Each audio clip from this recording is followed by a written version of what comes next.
السلام علیکم ورحمت الله وبرکاته.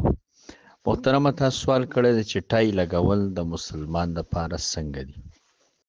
ټای لګول د مسلمان د پاره روان دي. دا د عیسایانو شعار دی او دا غي په دې بنا لګی چې د قشانتی پانسی عیسی علیه السلام ته لګیدلې ده او دا غي د اغینا راغستې ده او دا د عیسایانو پوخ شعار دی او د دې په باب باندې چې ده نو ډېر علماو خبرې کړي دي. ډاکټر شیر علي شاه صاحب هم یو تقریر کړی دی، ما خپل اورېدلی. هغه خو په بالکل د حرمت درجه راکولې ده.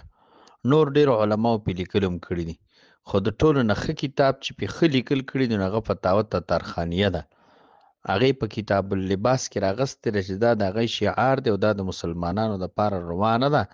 په دې باندې هغه وایي چې زموږ د زمانې د علماو اتفاق او رایې راغلې ده. ښه